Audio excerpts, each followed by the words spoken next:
Morning in Ponyville shimmer, morning in Ponyville shine, and I know for absolute certain that everything is certainly fine. Oh, hey Red, what's up? Did you ever wake me up from our last collab? Wake you up? Oh, I guess I forgot. Go back and wake me up or I will haunt your dreams from here to Elm Street. Ah! Reach way down deep and I'm sure you'll find that she can bring that little something called generosity. Hello everypony, it's great to be back in the swing of things, and it looks like Rarity has stepped up her game for the second half of Season 5 considering she's now the proud owner of a boutique in Canterlot. Eat your heart out, Lauren Faust. So today's writer is Amy Keating Rogers, and I must say that she handled the transition from writing for Pinkie Pie to Rarity flawlessly. And speaking of Pinkie Pie, keep those cupcakes away from me. So on to the episode. Canterlot Boutique, or as some would call it, Suited for Success 2.0, follows Rarity fulfilling her goal of expanding her business to Canterlot, and has even hired a manager by the name of Sassy Saddles, who reminds me of that secretary from The Devil Wears Prada. She seems to have a lot of ideas for the boutique, and with that in mind, I think we can already predict how this is going to turn out. Sassy begins to take more control of the shop and starts to make changes without consulting Rarity first, and this is where it gets hard to watch.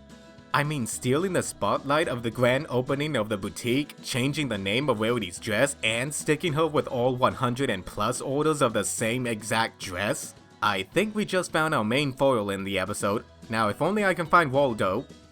So Rarity learns firsthand that maybe her dream wasn't going to be as easy as she thought. Keeping up with the demand of the public for the exact same dress really stifles her creative side. Even when given a chance to showcase her creativity, she was met with a disheartening response. Things only get worse when Sassy Saddles comes in with more orders for the same dress and even decides to cut out Rarity from the work by having a factory line and changing the name of Rarity's boutique altogether. So Rarity has had enough of this and announces that she's closing the shop, and this reminds me of the time Rainbow Dash gave up her dreams of joining the Wonderbolts because she didn't like the direction that the Wonderbolts were striving towards. Now I understand that some people wanted Sassy to get fired in the end, but for me, I didn't really consider Sassy's actions bad enough to constitute a termination of her employment. She's not a bad manager, but just misguided and your typical business pony with an egocentric attitude. Think about it.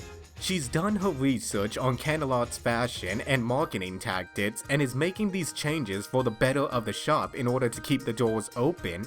She's really looking at the big picture here, and when Rarity calls her out on all the changes she is making, it's revealed that Sassy just doesn't want to see another shop she worked for get closed down. If you really think about it, Rarity, you are bound to sell your other dresses sooner or later because as we all know, this is just a trend and they don't normally last forever.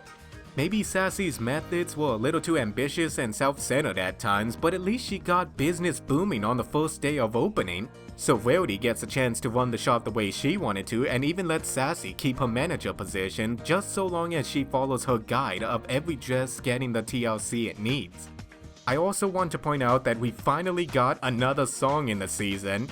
It's been what, 9 episodes since the last one? Anyways, I must admit that the visuals are a step up from Art of the Dress and the lyrics were catchy at times. And is it me or does this song sound like it was cut short for time reasons?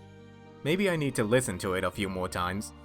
Before we get into my final thoughts, let's look at some interesting moments from the episode. First off, some continuity from the episode From Whom the Sweetie Bow Tolls. Glad to know she actually got paid from that episode. Second, we actually got our first goth pony. And no, Tara Strong didn't play her, Andrea Lippman did. And third, Oh my gosh, I fell! What the f is that? so overall, I loved the episode. I mean, talk about living the dream. Rarity finally has her own boutique in Canterlot, and judging by some of the Season 5 trailers, it looks like there'll be more ponies achieving their life goals. Not to mention about 2 more Rarity episodes. This episode was a perfect way of showing Rarity that your dreams will not always turn out the way you want them to. Putting too much faith into something might bring you down later if your life goals does not meet your expectations. The episode gave Rarity a taste of reality, and the moral of the episode can be looked at as taking pride in your work and not forgetting your creative integrity along the way. It's also nice to see a character like Sassy be treated more three-dimensional instead of villainy.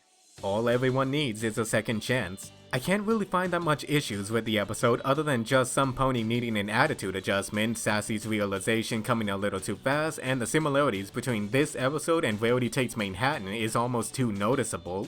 So overall, I'd give this episode a 4 out of 5 stars.